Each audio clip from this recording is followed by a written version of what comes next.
Hi friends, welcome to my channel.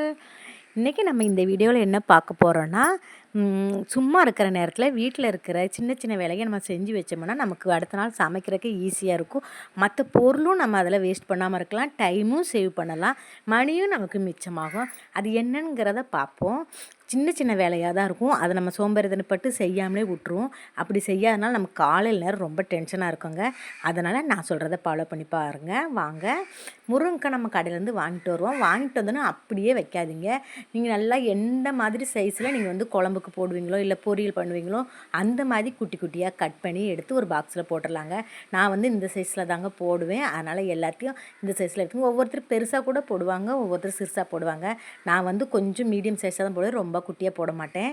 நிறைய பேர் ரொம்ப குட்டியாக கூட போடுவாங்க. உங்களுக்கு எந்த சைஸ் பிடிக்குதோ அந்த சைஸில் நீங்கள் கட் பண்ணிக்கலாம். முதல்ல நான் 2 முருங்கைக்காய் இன்றைக்கி வாங்கிட்டு வந்தேங்க. வந்ததும் கட் பண்ணிடுறேன். கட் பண்ணி எடுத்து நம்ம ஒரு ஏர் கண்டெய்னர் பாக்ஸில் போட்டு வச்சிடலாங்க. 2 காயும் நல்லா கட் பண்ணி எடுத்துருவோம். இந்த காய் பிடிக்கிற அளவுக்கு ஒரு பாக்ஸ் எடுத்துக்கலாங்க. அந்த பாக்ஸில் தூக்கி நம்ம போட்டுருவோம். போட்டு மூடி நீங்கள் ஃப்ரிட்ஜில் ஸ்டோர் பண்ணிக்கிச்சிங்கன்னா 10 நாள் கூட முருங்கைக்காய் அப்படியே இருக்குங்க. ஆனால் காலையில் எடுத்து சமைக்கிறப்ப நம்ம டக்குன்னு எடுத்து அப்படியே ஒரு 4 எத்தனை பீஸ் வேணுமோ அத்தனை பீஸ் எடுத்து அப்படியே கழுவி நமக்கு சமையலுக்கு யூஸ் பண்ணிக்கலாம். அப்போ எடுத்து நம்ம கட் பண்ணணுன்னு அவசியமே இல்லைங்க. உங்களுக்கு அதனால் டைம் ரொம்ப சேவ் ஆகுங்க. அடுத்து வந்து நம்ம வந்து கடையிலேருந்து காஞ்ச மிளகாலாம் வாங்கிட்டு வந்திருப்போம். அதை எடுத்து நம்ம பாக்ஸில் கொட்டுறதுக்கு அவ்வளோ சோம்பேறித்தனம் போட்டே வச்சுருப்போங்க. மளிகை ஜாமான் லிஸ்ட்டில் வந்து அது பாட்டுக்கு ஓரமாக அந்த ஸ்டோரேஜ் கண்டெய்னரில் இருக்கும். அப்படி வைக்காமல் நம்ம மளிகை ஜாமான் வாங்கிட்டு வந்ததுமே எடுத்து க்ளீன் பண்ணி நம்ம எடுத்து வச்சிடணும். இன்றைக்கி நான் வந்து காஞ்ச மிளகாய் எடுத்திருக்கேன். இதில் க்ளீன் பண்ணி எப்படிலாம் எடுக்கலாங்கிறதான் பார்க்குறேன். காஞ்ச மிளகாவிலே ஒரு மாதிரி வேஸ்ட்டான மிளகாய் நிறைய உள்ளே போட்டு வச்சுருப்பாங்க. அதை அப்படியே நம்ம வச்சு நம்ம ஸ்டோர் பண்ணி டப்பாவில் போட்டு வைக்கிறனால ஒரு மாதிரி பங்கஸ் வந்துடும். அப்படி வராமல் இருக்கிறதுக்கு அதில் இருக்க மிளகாலெல்லாம் க்ளீன் பண்ணி எடுத்துடணுங்க. இந்த மாதிரி கல் கிடக்கும், இலையெல்லாம் இருக்கும், அது எல்லாமே க்ளீன் பண்ணி எடுத்துருங்க. ஒரு மாதிரி கலரில் இருக்கும். அந்த காஞ்ச மிளகாவை பார்த்தாலே நமக்கு தனியாக தெரியும். அதை பார்த்ததுமே நீங்கள் அதை தனியாக எடுத்துருங்க. எடுத்துகிட்டு நம்ம எல்லாத்தையும் இந்த டப்பாவில் போட்டுடலாம். நம்ம எடுத்துகிட்டு காமிக்கிறேன் எத்தனை மிளகா அந்த மாதிரி வேஸ்ட்டான மிளகா வந்திருக்குன்னு உங்கள்கிட்ட காமிக்கிறேன் பாருங்கள். நான் வந்து 1/4 கிலோ மிளகா வாங்கிட்டு வந்திருக்கிறேன். இது வந்து தாளிக்கிறதுக்கு சட்னி அரைக்கிறதுக்கு தேவைப்படுங்கிறதுனால வாங்கி வச்சுருக்கிறேன். 1/4 கிலோ மிளகா. இந்த மிளகாயிலேயே எனக்கு இத்தனை எவ்வளோ வருதுன்னு பார்ப்போம். இப்படி வாங்கி போட்டோம்னா மொத்தமாக நம்ம 1/4 கிலோ மிளகா வாங்கி போட்டுட்டோம்னா அது பாட்டுக்கு கிடக்குங்க. 1 மாதம் வரும். அது பாட்டுக்கு எனக்கு இதெல்லாம் 1 மாதத்துக்கு மேலேயே வந்துடும். ஏன்னா நம்ம தாளிக்கிறதுக்கு 2 1 தான் எடுப்போம். அப்புறம் வந்து சட்னி அரைக்கிறதுக்கு 1 2 தாங்க எடுப்போம். அதனால் இது ரொம்ப நாளைக்கு வரும். நான் எத்தனை மிளகா உங்களுக்கு வேஸ்ட்டான மிளகா ஆயிருக்குன்னு மட்டும் நான் காமிக்கிறேன். இது கொஞ்சம் நல்ல குவாலிட்டியான மிளகா தான். பார்க்குறதுக்கு நல்லா கலராக இருக்குது பாருங்கள். இந்த மிளகா என்னவோ இந்த சீசனுன்னு தெரியல, செம்ம கலராக இருக்குங்க இந்த மிளகா. இன்றைக்கி பார்க்குறதுக்கு எனக்கு ரொம்ப பிடிச்சிருந்தது. இதில் மிளகாத்தூள் அரைச்சோம்னா செம்ம கலர்ஃபுல்லாக இருக்குங்க. அதான் இதை லைட்டாக கொஞ்சம் வெயிலில் கொஞ்சம் நேரம் வச்சுட்டு எடுத்து நீங்கள் ஸ்டோர் பண்ணி வைங்க. அப்போ தான் வந்து அந்த பங்கஸ் ஃபார்ம் ஆகாமல் இருக்கும். கொஞ்சம் நேரம், ரொம்ப நேரம் வைக்கணும்னு அவசியம் இல்லைங்க. ஒரு 1 மணி நேரம் வச்சுட்டு நல்லா அடிக்கிற வெயிலில் ஒரு 1 மணி நேரம் வச்சுருங்க. வச்சுட்டு அப்புறம் எப்பவும் நீங்கள் எந்த டப்பாவில் போட்டு ஸ்டோர் பண்ணி வைப்பீங்களோ அந்த டப்பாவில் போட்டு வச்சுருங்க. நான் எல்லாமே வேஸ்ட்டானதெல்லாம் பொறுக்கிட்டேன். இதை கொஞ்சம் வெயிலில் கொண்டு வச்சிடலாங்க. எவ்வளோ வேஸ்ட்டானது வந்திருக்குன்னு பாருங்கள். இந்த இவ்வளோ இருக்குது. இதை நம்ம தூர தான் போடணும். ஒரு மாதிரி ஆயிடுச்சு. இதை நம்ம உள்ளே போடுறனால நமக்கு அது வேஸ்ட்டாக போயிடுங்க. அதனால் தூர போட்டுடலாம். நெக்ஸ்ட்டு வந்து பச்சை மிளகா ஸ்டோர் பண்ணுறது நான் ஏற்கனவே எப்படி ஸ்டோர் பண்ணுங்கிறத சொல்லியிருக்கிறேன். இன்றைக்கி வந்து உங்களுக்கு லைட்டாக காமிக்கிறேன். பச்சை மிளகா வாங்கிட்டு வந்ததுன்னு எடுத்துருங்க. அதில் நிறைய உடஞ்ச மிளகா இருக்குங்க. இப்போ வந்து பச்சை மிளகா கொஞ்சம் ரேட்டு அதிகம்தாங்க. 1/4 கிலோ மிளகாவே 25 ரூபாய் என்னமோ வருது. கொஞ்சம் ரேட் அதிகமாக இருக்கும். நம்ம கொஞ்சம் பார்த்து வச்சுக்கணும். ஏன்னா அதெல்லாம் நமக்கு பணம் வேஸ்ட்டாக போகும். உடஞ்ச மிளகாலாம் தனியாக எடுத்துருங்க. இந்த மிளகாவை நம்ம காம்பு கிள்ளி வேறு பாக்ஸில் போட்டு ஸ்டோர் பண்ணிக்கலாம். முதல்ல எத்தனை உடஞ்ச மிளகா நான் வாங்கியிருக்க மிளகா இதெல்லாம் 25 ரூபா மிளகாங்க. 1/4 கிலோ இருந்தது. இதுலேயே இவ்வளோ வேஸ்ட்டாக வருதுன்னு பாருங்கள் எவ்வளவு. பச்சை மிளகா நம்ம வாங்கி இந்த மாதிரி நான் ஸ்டோர் மாதிரி நீங்கள் ஸ்டோர் பண்ணி வச்சுன்னா 15 நாள் வரை அது பாட்டுக்கு இருக்குங்க. ஒன்றும் அகத்திலாம் 2 உடஞ்சிருக்கு பாருங்கள். அவ்வளோதாங்க. இதெல்லாமே இன்னும் காம்பு கிள்ளி எடுத்துருவோம் இந்த மிளகாவெல்லாம்.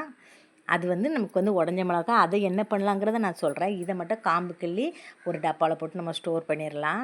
இது எப்படி ஸ்டோர் பண்ணுறதுன்னு நான் ஏற்கனவே ஒரு வீடியோவில் சொல்லியிருக்கிறேன். இதில் அதை தெரியாதவங்களுக்கு சொல்கிறேன். கீழே வந்து நான் காட்டன் துணி போட்டுக்குவேன். எப்போவுமே நிறைய பேர் டிஷ்யூ போடுவாங்க. நான் வந்து மேக்ஸிமம் காட்டன் துணி தான் அதிகமாக யூஸ் பண்ணுவேன்.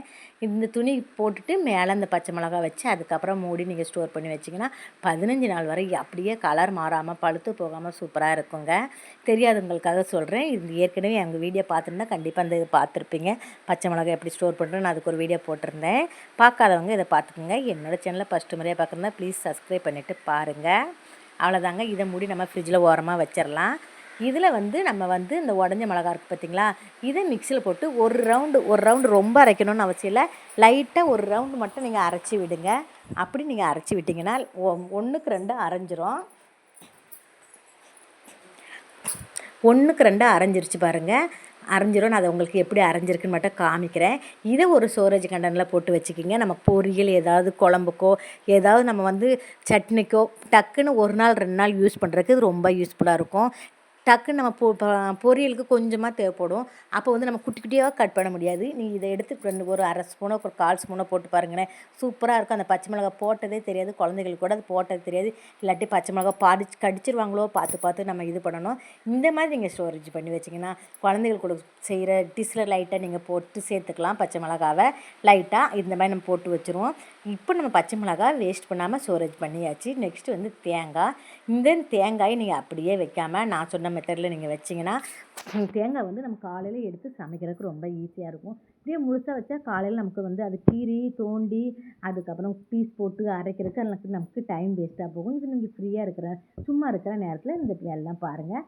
திருவி வைக்கிறவங்க திருவி வச்சுக்கலாம். ஒரு 2 நாள் 3 நாள் தாங்கும் திருவின தேங்காய். இது வந்து நீங்கள் இப்படி கட் பண்ணி வைக்கிறனால இது 1 வாரம் கூட தாங்கும். நான் வச்சிருக்க மாதிரி வச்சா இதை வந்து நம்ம எல்லாத்தையும் தோண்டி எடுத்துலாம். குட்டி பீஸாக நம்ம மிக்ஸி ஜாரில் எவ்வளோ பீஸ் போட்டால் நமக்கு அரைப்போன்னு ஒரு இது தெரியும் பார்த்தீங்களா, அந்த மெத்தடில் நீங்கள் இதை வந்து குட்டி குட்டியாக கட் பண்ணி வச்சுக்கிங்க. இப்படி நீங்கள் வைக்கிறனால 1 வாரம் தேங்காய் கெட்டு போகாமல் இருக்கும். காலையில் எடுத்து நமக்கு சமைக்கிறது ரொம்ப ஈஸியாக இருக்குங்க. அப்புறம் அந்த அவசரத்தில் நம்ம குட்டி குட்டியாக கட் பண்ணி அரைச்சி ரொம்ப டைம் ஆகும். நீங்கள் திருவி வைக்கிறவங்க திருவி வச்சுக்கிங்க. ரொம்ப நாள் திருவினா தாங்காது. ஒரு 2 நாள் 3 நாள் இருக்கிற மாதிரி மட்டும் நீங்கள் திருவி வச்சுக்கோங்க. இந்த மாதிரி கட் பண்ணால் 1 வாரம் தாங்கும். அவ்வளோதாங்க. பாக்ஸில் போட்டுடலாம். இதை நம்ம ஃப்ரிட்ஜில் ஸ்டோர் பண்ணிடலாங்க. இதை நம்ம ஃப்ரிட்ஜில் ஸ்டோர் பண்ணி வச்சுருவோம். இப்படி வைக்கிறனால நமக்கு ரொம்ப யூஸ்ஃபுல்லாக டைம் மிச்சமாகும். ரொம்ப காலையில் சமைக்கிறப்ப அவசரமாக சமைக்கணும்னு அவசியம் இல்லை. இது வந்து அரிசி தாங்க, நான் ரேஷன் அரிசி தாங்க எடுத்திருக்கேன். இந்த அரிசி வந்து நம்மளை மாதிரி மிடில் கிளாஸ் ஃபேமிலிக்கு கண்டிப்பாக யூஸ்ஃபுல்லாக இருக்கும். இந்த அரிசியை நம்ம சும்மா இருக்கிற நேரத்தில் கண்டிப்பாக 1 கிலோ 2 கிலோ எடுத்து நல்லா க்ளீன் பண்ணிக்கலாங்க. இது நான் பச்சை அரிசி தாங்க எடுத்திருக்கேன். ஒரு 2 கிலோ அரிசி எடுத்து சும்மா இருக்கிற நேரத்தில் புடச்சி நெல் ஏதாச்சும் இருந்ததுன்னா பொறுக்கி எடுத்து நீங்கள் நல்லா கழுவி காய வச்சு எடுத்து வச்சிங்கன்னா கடையில் இடியாப்பு மாவு வாங்கணும்னு அவசியமே இல்லைங்க. அரிசி மாவுலாம் நம்ம கடையில் வாங்குவோம், அதுவும் வாங்கணும்னு அவசியம் இல்லை. இதை நீங்கள் மிஷினில் கொடுத்து பிரித்து கொண்டு வச்சிட்டிங்கன்னா சூப்பராக யூஸ்ஃபுல்லாக இருக்குங்க. இந்த அரிசினால் நம்ம வந்து சும்மா ஃப்ரீயாக தான் கொடுக்குறாங்க, அந்த அரிசி நம்ம வாங்காமல் விட்டுருவோம். அப்படிலாம் வாங்காமல் விடாதீங்க. இந்த மாதிரி எதுவாச்சும் நம்ம செஞ்சுக்கலாம்.